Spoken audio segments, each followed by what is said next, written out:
Hello everyone. Welcome to our online team success presentation. My name is Dr. Camarada and I'm going to go through some ideas that you can apply to help your online team experience be better for you. In this class, as in many other classes, you're going to be required to function as an online team and develop a team project. So there are certain things that you can do to make your experience more successful. Based on the many years that I've been leading online teams, I've derived 7 success principles that online teams can implement in order to produce an acceptable final product and have an enjoyable experience. These principles are as follows: become who you are, say what you do, stay organized, behave as humans, show up and be there, co-create constantly, and clean your room. We're going to go through each one in detail. There will also be a copy of these slides available to you so you can print out a hard copy and take notes. I recommend that you do that, as there is some valuable information here that you may want to refer to as the class progresses. Principle number 1, become who you are. In this principle, essentially you are going through a process. This is a standard team process that consists of 4 elements: forming, storming, norming, and performing. Each of these phases has to be completed in order for you to produce a successful final project. In the forming stage, you are coming together. So you want to get to know your fellow group members. You want to share your contact information and store this information in a safe place you can access even if your computer crashes, which sometimes happens. I recommend a pencil and paper to store this information as a tried and true technology. Make sure that you've read the syllabus and the assignment information, that you're clear on due dates, deliverables, policies, and grading standards. And then share your basic schedule, share your time zone, make sure that people know when you're available for meetings and the best way to get a hold of you. So essentially, this is a sharing of your information about your location, your preferences for meeting, that sort of thing. The next phase is generally storming, when conflicts arise. The idea here is to resolve conflicts by consensus. The third phase is norming. This is where the team as a whole, everyone on the team, agrees on rules for communicating and completing tasks, how and when you're going to communicate, how and when tasks will be completed, milestones. You're going to establish some meeting times, determine what modes of communication you're going to use, like online collaboration software or instant messaging, that kind of thing. You'll share your role preferences and select a project manager, editor, and individual contributors. Now, in the real world, what happens is teams will cycle between storming and norming back and forth until the rules and the norms for behavior are agreed on. So the best way to do this is to resolve your conflicts by consensus. Finally, when you get your norms and your rules agreed on, you'll be moving to the performing stage. So the lesson here is, don't expect a team to function perfectly on the first day. It takes a little bit of time. However, since we are in a rather short class, you're going to want to make sure that you move through this as quickly as possible. Principle number 2 is say what you do. This is part of the team formation process. On each team, there are 3 minimum roles. You've got a project manager, an editor, and an individual contributor. Project managers generally make sure that the milestones for the project are defined, timetables, resources, that kind of thing, schedules. Editors assemble, edit, proofread, revise, and ask individual contributors to make revisions. Project manager also may assign specific tasks to individual contributors based on their interests. What you want to do is agree in writing on the activities for each team member will be responsible. Such things as scheduling meetings, taking notes, formatting, proofreading the documents, communicating with the instructor. You want to make sure that instructor communications are shared among team members.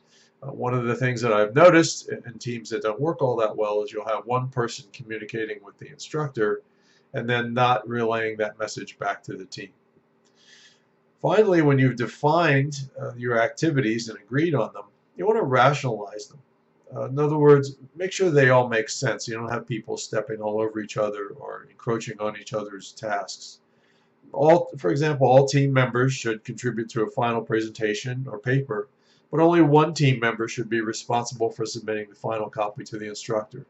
Many, many times I have received multiple copies of the final document. I have no idea which one to grade because they've all got different revision levels and different file names. The team hasn't agreed on who's going to submit the final copy. This is one of the most important tasks for online teams and classes, is make sure that only one person is submitting the final paper, and also making sure that generally the project manager is the person to communicate with the instructor. It doesn't have to be that way. Any team member can communicate with the instructor. When they do, though, it's important to share that information in the instructor response back to the rest of the team. Principle number 3, stay organized. This is very important. I have given you a shared area for your team on the class website. You have full functionality of the learning management system. You can make announcements. You can set up individual pages according to your milestones. You have a list of who's on the team. You can start your own discussions. You have an area for sharing files. You can even have a conference and a collaboration right there online, real time, if you like. You can schedule conferences so that everyone can participate. I highly recommend that you use this area. One of the big benefits to this is that it provides a record and activity log in case of disputes. Now on Teams, sometimes we have the dreaded slackers show up. And when slackers show up, it's very important to keep track of who's participating and when, and what they've contributed to the final project. If we're going to have difficulties with one or more team members, then there needs to be some evidence that this difficulty actually exists and not just someone's opinion about what happened. So use the shared area that's been set up for you. Also, another hint is to use file labels to indicate versions of a file so that each person knows what they're working on and everyone's working on the latest version. 1, 2, and 3. You can also do shared versioning through Google Docs. I'm not requiring that. There are some advanced versioning tools available there. It's a little bit much, I think, for these classes. However, the simplest way is just to indicate the versions. Make sure that you take note of when you've completed the various steps needed to finish your project. This is generally done by the project manager, although individual team members can take notes also.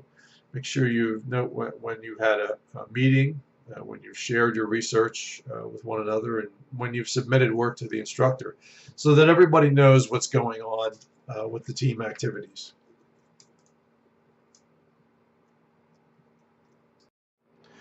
Principle number 4 is to behave as humans. Please remember, we're not robots. There are people out there behind those keyboards. So one way to remember this is to make social connections with team members. There are lots of social media that you may want to share your profile on. You've got Facebook, LinkedIn, Instagram, Twitter, Pinterest, and a few others. It's up to you to decide how you'd like to share your information. Also remember that life happens. I've had people actually give birth during a class and somehow manage to complete the class successfully. We have people whose family members have passed away and they can't participate, or they've been called away unexpectedly on international travel. So make sure that you're not too demanding of your teammates, but again, keep a minimum of discipline, so that you make sure that you meet important milestones and due dates. Don't allow them to pass. What you want to do here on your relationships is to nurture virtual friendships. As I said, you can use social media to do that.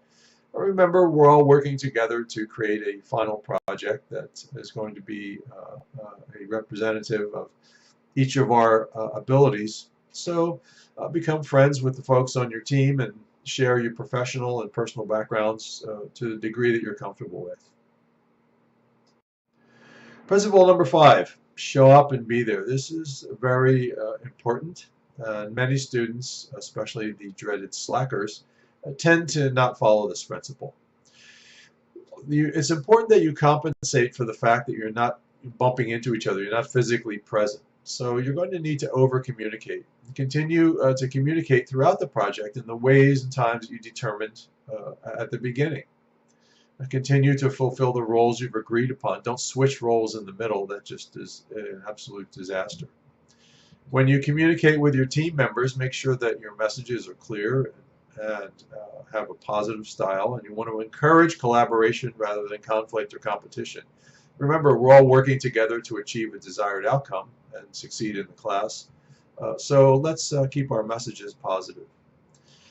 When you are developing the project, make sure that you commit to regular meeting attendance and you follow through on your commitment. Make sure that you also communicate clearly, you keep to the schedule that everyone establishes, and anything else that enables you to fulfill your end of the project. So in other words, whatever you've decided to do, make sure that you do it. Principle number 6 is to co-create constantly. Remember, you're all working together. This is a follow-on to principle number 5. So before submitting work or sending notes to the instructor, make sure that each group member takes the time to review the document and agree to its content. One of the things that I've noticed that causes teams to fail is that as an instructor, I will get multiple documents or documents that are only half made, and they'll ask me for comments or feedback, when in reality the rest of the team has been working on it and already addressed the issues. So make sure that whatever you submit, if you like a brief review or something, make sure that the entire team has reviewed it. When you get comments back from team members, just don't take them personally. Remember, this is all about developing a project, and so this is not about criticizing you as a person, it's about making your work better. Remember that in an online environment, you don't have the luxury of watching body language or hearing vocal inflections, so you may be misinterpreting the tone with which someone intended to send their message. So the way to avoid this is to not use sarcasm. Keep your messages clear, consistent, work with each other to create something in a collaborative environment. Make sure that you all work together to develop something that reflects the best of what everyone can produce. And finally, principle number 7, clean your room. This is one of the areas that sometimes teams have difficulty with. Store files and communications in easy to find folders dedicated to the project. Again, the website in the class learning management system is there for your use. I highly recommend that you use it. And protect your work by backing up the files on a regular basis.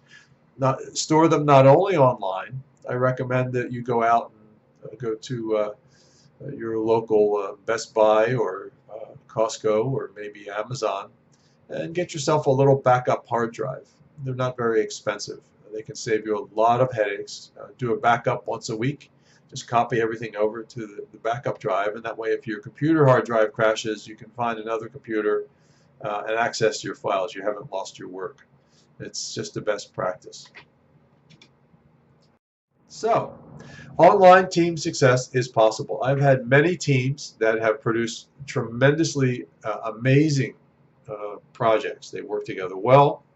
They have gone far beyond the expectations for the project. They've produced a highly professional, well thought out, polished paper for their final their final project.